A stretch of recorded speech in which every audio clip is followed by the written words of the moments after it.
to John Gignac, the yes man. The yes man, John Gignac.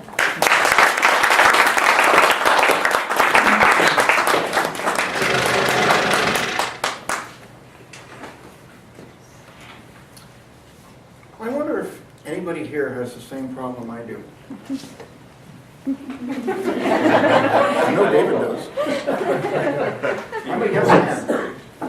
But I come by it very honestly. I am the oldest of 4 boys in my family. So when my dad asked me to do something, no was not in the vocabulary. In fact, I got so good at it that I would anticipate when he asked me to do something. John, can you? And I was outside taking out the garbage. I knew that because it was Wednesday night.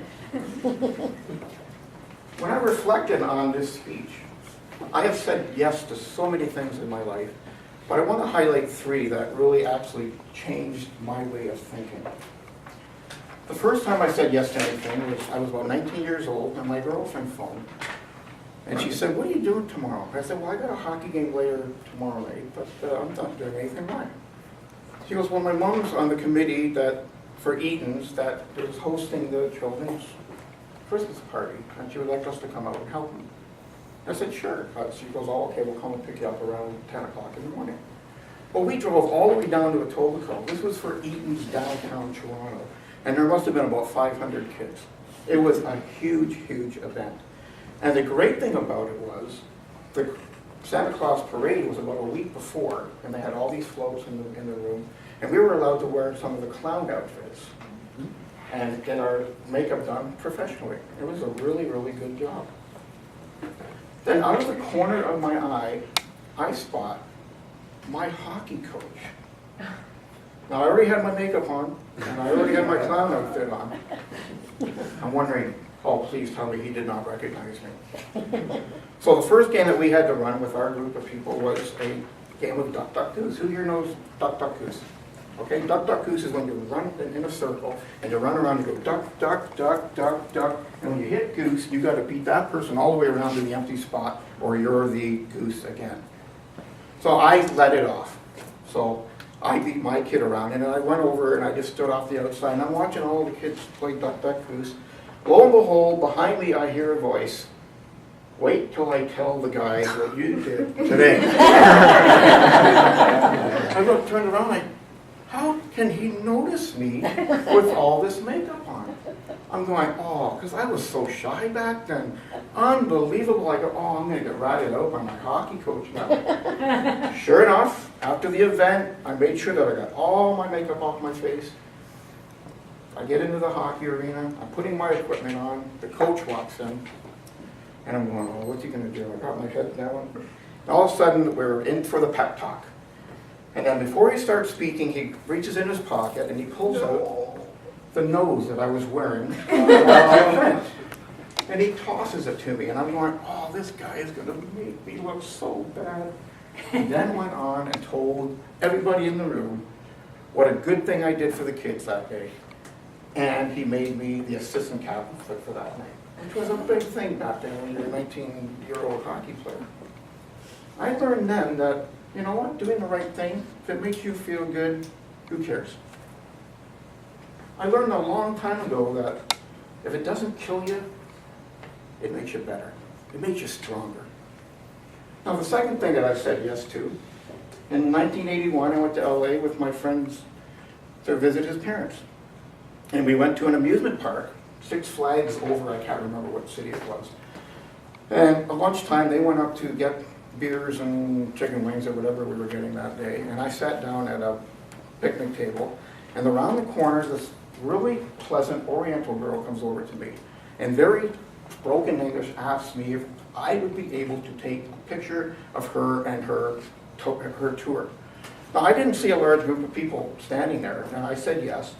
I go around the corner of the building, there was a whole island of Japanese people standing there, mulling about, and I'm going, ooh, okay. So they all got together. Well, the next thing you know, I only have one camera. I got a picnic bench full of cameras coming at me. Buttons here, buttons there, buttons in the front. I'm going, holy smoke, it's true what they say about Japanese people. Holy smokes, man, are they into cameras? So I took the picture, about 850 of them. And I go to sit down, and of course my buddies are back at the table, and they're just laughing at me, this, that, the other thing, and I'm embarrassed again. And I go, oh man, what am I going to do? And lo and behold, the girl who asked me to take the picture comes over with a tray with a hamburger, french fries, and a beer. Boom. I realized then, as you say yes to some stuff, you get rewarded. And what better way than hamburger, french fries, and a beer? Hey, you don't have to need money for me. The last thing I reflected on was a very long yes. My wife used to be part of a community theater group. And I did a lot of backstage work for her. And then one day, one of the girls I was working with said, what's it going to take for you to get out on the stage? I said, if you did something like Jesus Christ Superstar, I would do it. Now, I didn't think in the world that they would pick that play. Sure enough, 2 years later, she comes over to me, hey, guess what play we're doing? What play are you doing? We picked Jesus Christ Superstar.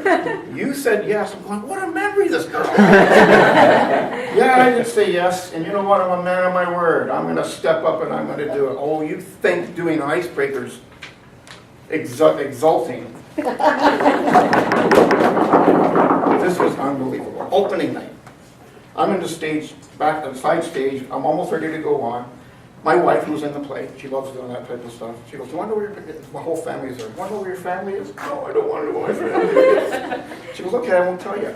Second row, right in the middle.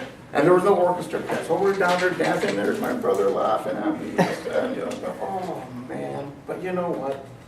At the end of that first night, to hear the applause that we got, and it was a small group like this. It was a team. It was a great exercise for me. Since then, I've said yes to Toastmasters, one of the best yeses I've ever made. Yes to becoming a scout leader, and yes to becoming a hockey coach.